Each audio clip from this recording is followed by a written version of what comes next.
Xin chào tất cả các bạn. Hôm nay là một ngày rất là buồn và thất vọng. Tại vì theo lịch trình thì lẽ ra ngày mai mình sẽ bay sang Guinea Xích Đạo, bay sang thủ đô Malabo. Tuy nhiên mặc dù đã mất 2 ngày, 3 ngày rồi để xin visa rồi nhưng mà vẫn chưa thành công. Đại sứ quán thì người ta đã đồng ý, người ta sẽ cấp cho mình.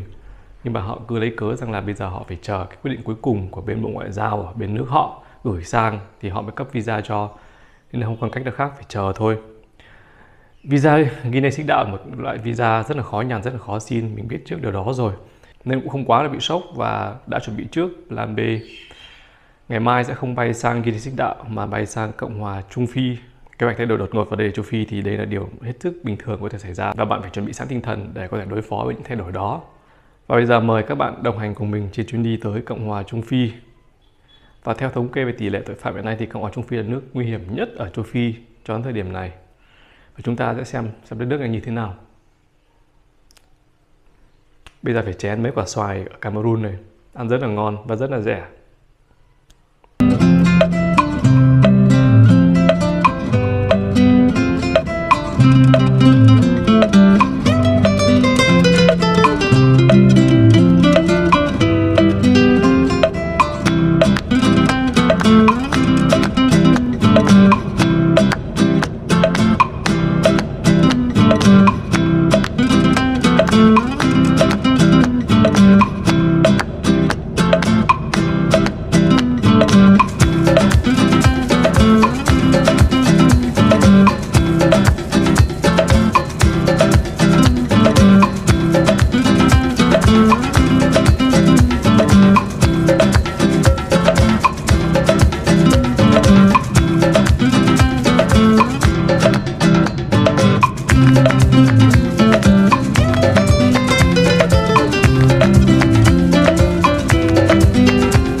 Ấn tượng đầu tiên khi máy bay chuẩn bị hạ cánh xuống sân bay ở thủ đô Bangui của Cộng hòa Trung Phi rằng đây là một sân bay rất là nhỏ, không có hàng rào chắn xung quanh và được xây dựng rất là sơ sài.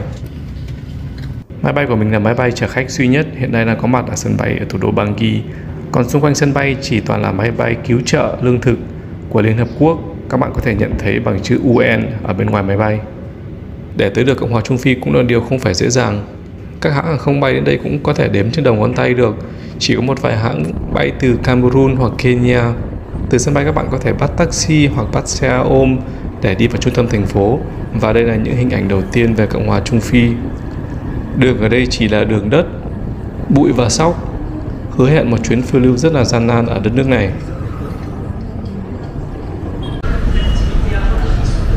Đây là khách sạn của mình, nhìn từ bên ngoài thì cũng không biết nỗi nào. Đây là một trong những khách sạn ít ỏi có thể đặt được trên mạng ở Bangui.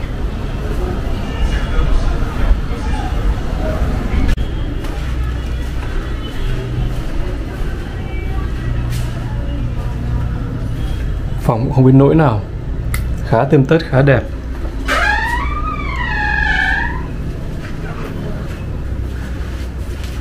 Đây có ổ điện, công tắc, bật, tắt.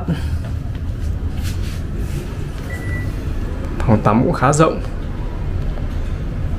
Và đây là khách sạn rẻ nhất thành phố này rồi. Còn những khách sạn khác ấy, giá tầm khoảng từ 100 đến 200 đô một đêm. Đây rất là kinh khủng luôn, không thể tưởng tượng nổi giá khách sạn ở nước châu Phi nghèo như này. Khách sạn này rất may là có màn, nếu không thì sẽ làm mồi cho muỗi. Và ngoài ra còn có một cái quạt trần nhỏ nữa. Ở đây thì không có điều hòa nhiệt độ. Và cho các bạn xem một cái quạt trần này nó sẽ chạy như thế nào khi bật lên.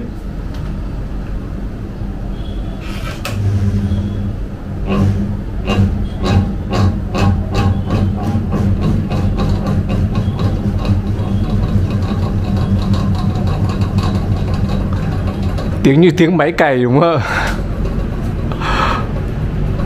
Cộng hòa Trung Phi như tên gọi là một quốc gia nằm ở vùng Trung Phi. Thủ đô là Bangui, dân số khoảng tầm 6 triệu người. Kể từ khi giành được độc lập vào năm 1960, Cộng hòa Trung Phi liên tục phải đối mặt những bất ổn về chính trị và an ninh do những cuộc đảo chính về chính trị và những cuộc nội chiến gây nên. Tình hình an ninh bất ổn ở Cộng hòa Trung Phi đặc biệt leo thang từ năm 2013. do các cuộc xung đột đẫm máu xảy ra giữa các nhóm vũ trang ở quốc gia này. Do vậy, Cộng hòa Trung Phi nằm trong danh sách các quốc gia mà toàn bộ lãnh thổ hoàn toàn không an toàn cho khách du lịch. Hiện nay, Cộng hòa Trung Phi vẫn là một trong các quốc gia nguy hiểm nhất ở châu Phi cho khách du lịch. Ngoài ra, quốc gia này hiện nay vẫn đang nắm vững một vài kỷ lục rất tiêu cực. Ví dụ, Cộng hòa Trung Phi là quốc gia có tỷ lệ suy dinh dưỡng cao nhất thế giới ở mức độ cực kỳ đáng báo động. Ngoài ra, Cộng hòa Trung Phi còn là quốc gia mà người dân có tuổi thọ thấp nhất thế giới, chỉ ở 52,8 năm. Do tình hình an ninh ở Cộng hòa Trung Phi hiện nay vẫn còn rất bất ổn, do vậy việc đầu tiên đập vào mắt khi bạn tới thăm thủ đô Bangui là sự hiện diện của cảnh sát ở khắp mọi nơi.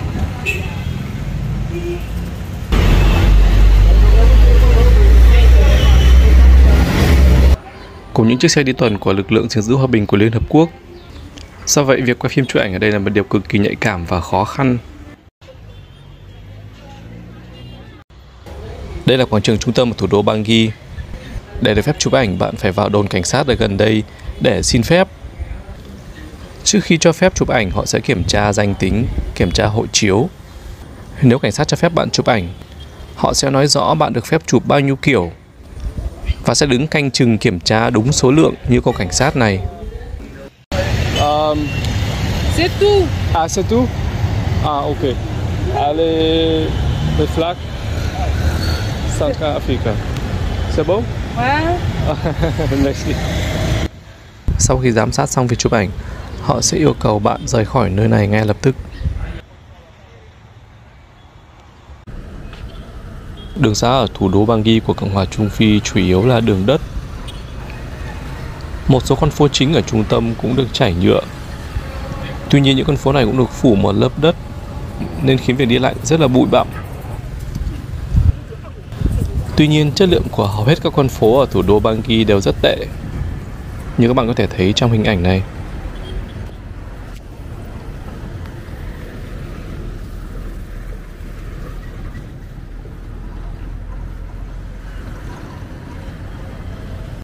Khi mưa xuống, các đường phố trở thành những vũng nước rất lớn, lầy lội.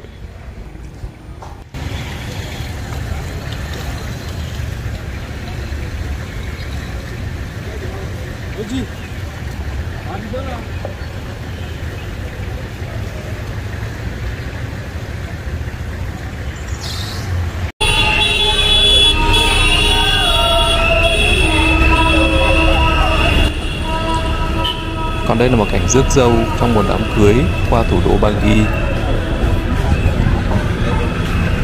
Đám rước dâu bấm còi inh ỏi thoải mái trong thành phố để thông báo tin vui cho những người xung quanh được biết.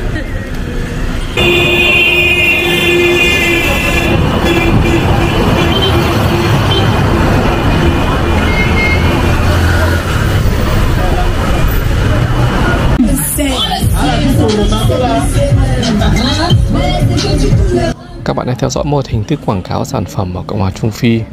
Họ dùng xe loa phóng thanh diễu hành trên các con phố để quảng bá sản phẩm của mình.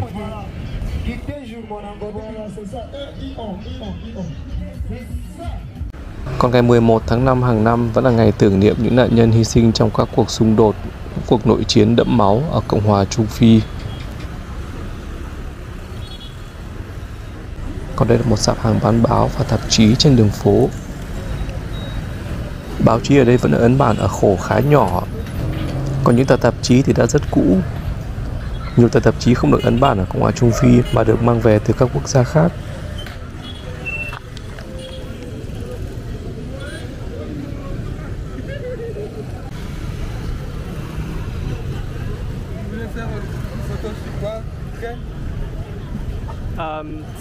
Vous avez nouveau gazette? Nouveau aujourd'hui? Oui. Non, il n'y en a pas. Il n'y en a pas. Peut-être que les anciens. Có một điều rất hay ở cái nước Trung Phi là cái gì thiếu nhưng mà riêng bia thì không bao giờ thiếu. Thậm chí còn có rất nhiều loại bia nữa và ở Cộng hòa Trung Phi cũng không phải ngoại lệ. Bây giờ mình đang uống một loại bia tên là Mocaf, là một loại bia đặc trưng địa phương ở đây, ở thành phố Bangui này. Uống không có nỗi tệ. Bên này uống được khá nhẹ và chủ yếu là mang tính giải khát. Đây là các hãng bia mà hợp tác với các hãng nước ngoài khác, như của Bỉ, của Pháp, của Hà Lan. Và họ sản xuất ở đây rất nhiều loại bia khác nhau. Các bạn tha hồ chọn. Mocaf. bia của Cộng hòa Trung Phi. Và mỗi lần đến một quốc gia mới thì mình tận dụng cơ hội để thử một loại bia ở địa phương xem nó như thế nào. Cheers.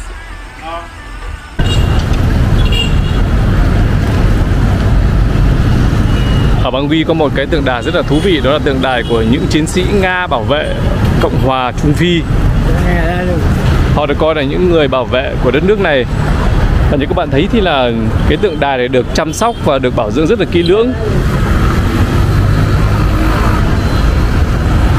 Cái hình tượng này mô tả là những chiến sĩ Nga này và những chiến sĩ của Cộng hòa Trung Phi cùng nhau chiến đấu bảo vệ đất nước khỏi một kẻ thù nào đó. Và đằng sau là người dân. Như các bạn đã biết từ nhiều năm nay, Cộng hòa Trung Phi là quốc gia tràn ngập trong các cuộc nội chiến, trong các cuộc xung đột vũ trang ở khắp đất nước. Và tại thời điểm đó, chính phủ Cộng hòa Trung Phi đã mời Nga tới đây để giúp họ về mặt quân sự chống lại các phần tử nổi dậy, các phần tử khủng bố ở đất nước này. Do vậy mà hiện diện của quân đội Nga và những cái lực lượng vũ trang của Nga ở đây rất là lớn. Cho đến ngày hôm nay vẫn có rất nhiều lính của Nga có mặt ở Cộng hòa Trung Phi. Và có vẻ như quân đội của Nga ở đây cũng rất là chào đón và cũng rất là yêu thích bởi người Cộng hòa Trung Phi.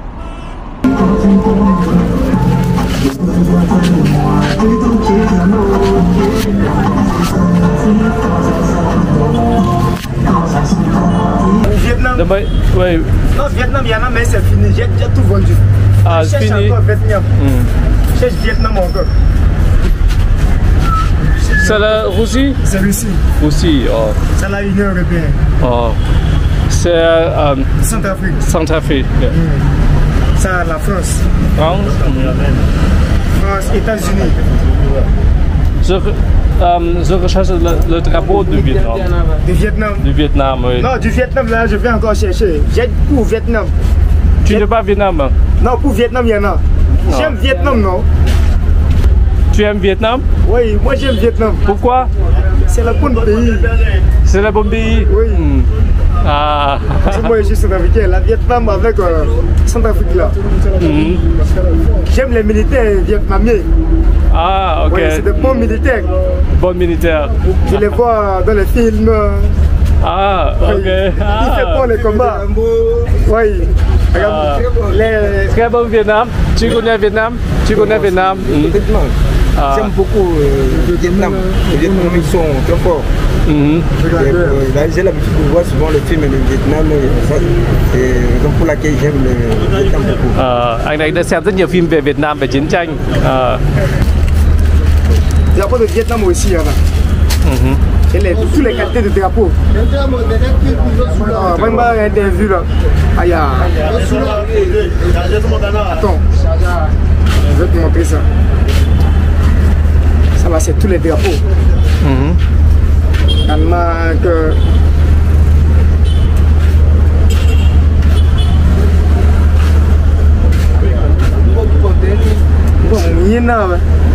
Encore.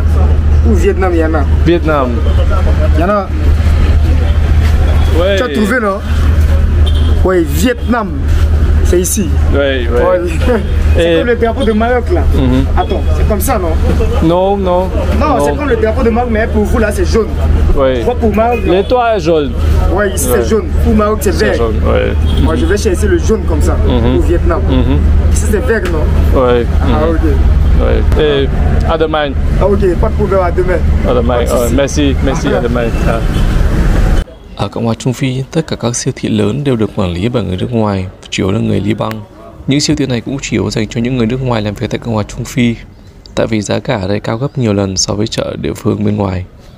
Đây là một siêu thị rất lớn ở thủ đô Bangui và đi một vòng tìm mỏi mắt xem có sản phẩm nào của Việt Nam không, rất tiếc không có sản phẩm nào của Việt Nam cả. Kể cả những sản phẩm ví dụ như gạo, chủ yếu là gạo Ấn Độ và gạo của Thái. Rất tiếc là không có một sản phẩm gạo nào của Việt Nam sản xuất khẩu sang bên này hết. Còn nếu bạn đến thủ đô Bangui của Cộng hòa Trung Phi và mong đợi rằng ở đây có nhiều điểm tham quan cho khách du lịch thì chắc chắn bạn sẽ thất vọng, bởi có lẽ ở đây điểm tham quan duy nhất là nhà thờ Đức Bà. Ngôi nhà thờ này được xây dựng theo kiến trúc kiểu Pháp và có nét gì đó làm chúng ta liên tưởng đến nhà thờ Đức Bà ở Paris.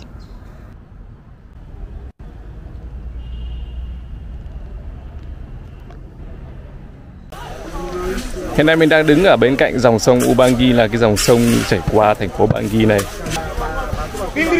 Cuộc sống lao động này diễn ra rất là nhộn nhịp. Các bạn hãy xem cảnh những người công nhân khai thác cát ở bên dòng sông này rất là đông. Cả ngay trên dòng sông cũng có rất nhiều con thuyền qua lại làm công việc khai thác cát này. Các bạn có thể thấy ở giữa con sông này có một cái gọi là giống như cái đảo, và họ ra đấy họ thu hoạch cát, họ khai thác cát và họ mang về đây để bán.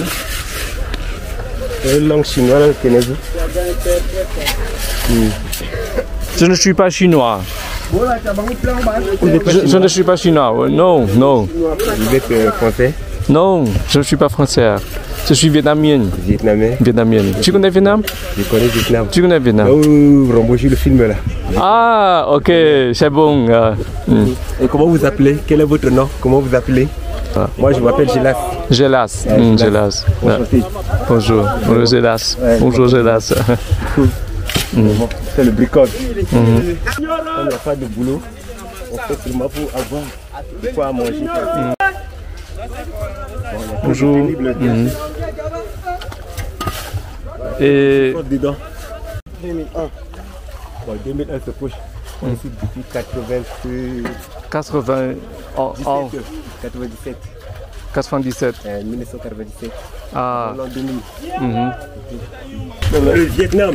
C'est Vietnam, oui. D'origine Vietnam. Vietnam. Ok. Pas chinois, pas chinois. Pas chinois, Vietnam. Pas chinois. Vietnam. Nous sommes d'origine centrafricaine. Và khi hết thuyền hết cát thì họ lại khởi hành đi để lấy cát tiếp, như cái thuyền này chẳng hạn. Và các bạn có thấy công việc của họ rất là nặng nhọc. Họ làm đây 7 ngày trong một tuần, không nghỉ ngày nào cả.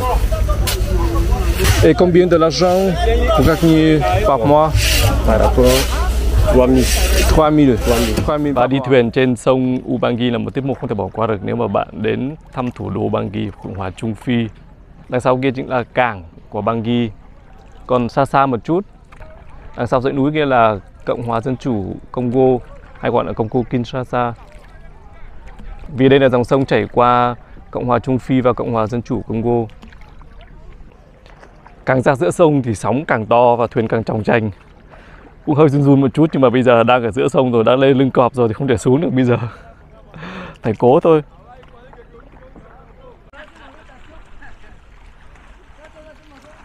Trẻ con cũng lái thuyền rất là điệu nghệ. Và cũng có vẻ là đi đánh cá chứ không phải đi khai thác cát. Làm người.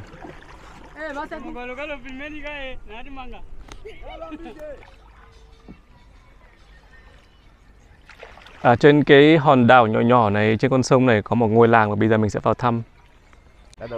Bonjour. Đây là ngôi làng ở trên cái hòn đảo nhỏ bên con sông Ubangi. Người dân đây sống rất là đơn giản, họ chỉ có những cái căn chòi như này.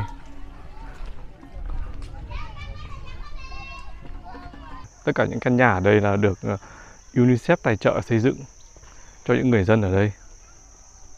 Bonjour.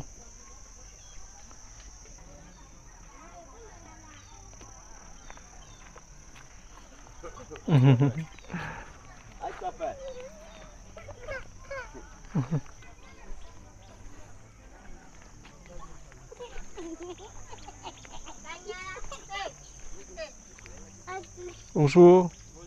Bonjour. Những người dân ở trên cái đảo này cũng chủ yếu là làm nghề đánh bắt cá ở ngay bên con sông Ubangi này. Bonjour. Cuộc sống rất là thanh đạm, rất là đơn giản ở trên hòn đảo.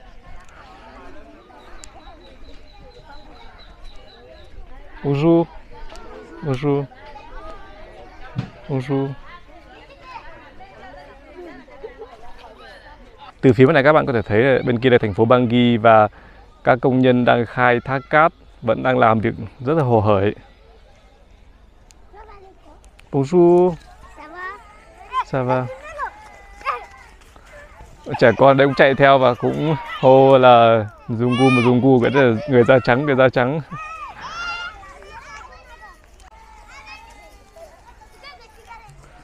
Còn đứng tạo dáng để chụp ảnh quay phim nữa, rất đáng yêu.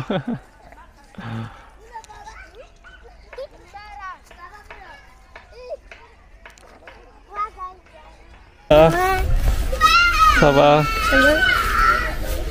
Ça va? Những em bé này da phải sờ tay người da trắng xem là như thế nào. Chắc là hiếm khi được gặp những người như vậy.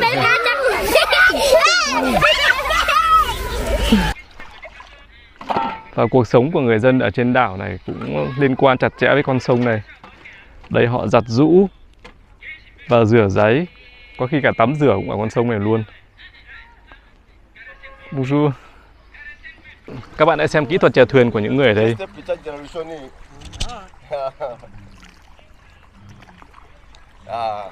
Chứng tỏ dòng sông này cũng không quá sâu, họ mới cắm được cái que này xuống dưới để có thể lấy lực đẩy cho thuyền chạy đi.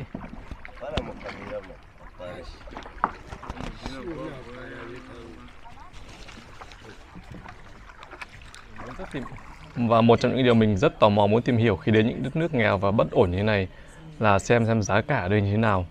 Bây giờ mình đang một cái nhà hàng được đánh giá rất là cao ở thủ đô Bangui này. Nhà này có thể được coi là 3 sao rưỡi tầm đó, nhưng mà cũng rất là ưa chuộng ở đây. Một trong những nhà hàng mà mọi người dân và những người nước ngoài rất là yêu thích và thường lui tới đây. Và mình muốn kiểm tra xem là cái giá ăn ở một nhà hàng xịn như thế này nó sẽ như thế nào. Nhà này tên là Cafrina. Giá của đồ ăn đồ uống ở đây cũng không quá đắt, chỉ khoảng tầm từ 3.000 đổ xuống. Cocktail thì là 5.000 đổ xuống. Và món cá thì món cao nhất là 12.000, khoảng tầm gần 20 đô một suất. Còn lại dao động là khoảng tầm từ 6 đến 8.000. Nhà này được xây dựng theo kiểu từng cái chòi như thế này. Mỗi gian dành cho khách ngồi này là một cái chòi. Trông cũng khá là hay.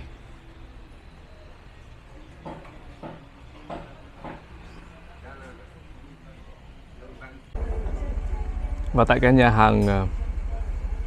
hàng khá sang trọng này thì mình đặt một món bò beefsteak cùng đỗ xanh và một chai bia của Cộng hòa Trung Phi. Tổng cộng giá là 8.000 franc, có nghĩa là chỉ khoảng tầm 11-12 đô thôi. Khá rẻ so với một nhà hàng sang trọng như thế này. Tuy nhiên có một điều ở đây mình cảm thấy khá là, phải nói làm sao bây giờ, nói chung là rất là khó tả, là ở đây hầu như chỉ có người da trắng đến thôi. Lác đác mới thấy một vài người bản địa. Người da không trắng có thể không hẳn là người bản địa, có thể là người nước ngoài, không biết được điều đó cụ thể như thế nào. Nhưng mà đa số ở đây chủ yếu là người da trắng đến đây.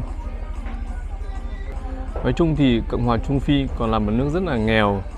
Và đại đa số người dân ấy thì là họ không vào những cái quán sang trọng như này, mà họ ra quán ăn đường phố, ở đó đồ ăn rất là rẻ và rất là phong phú.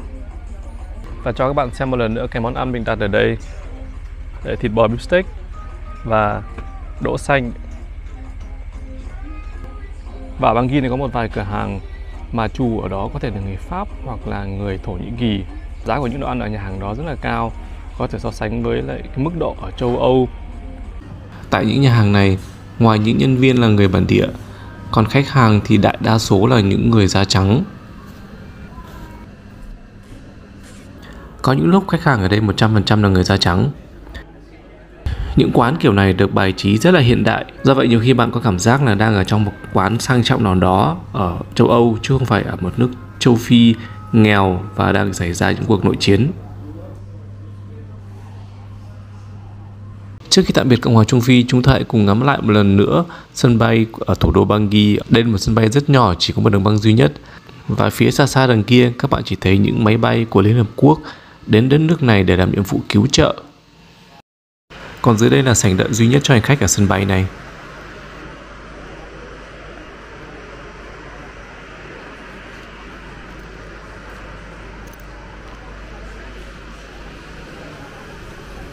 Máy bay của mình sắp cất cánh và mình chuẩn bị rời khỏi Cộng hòa Trung Phi.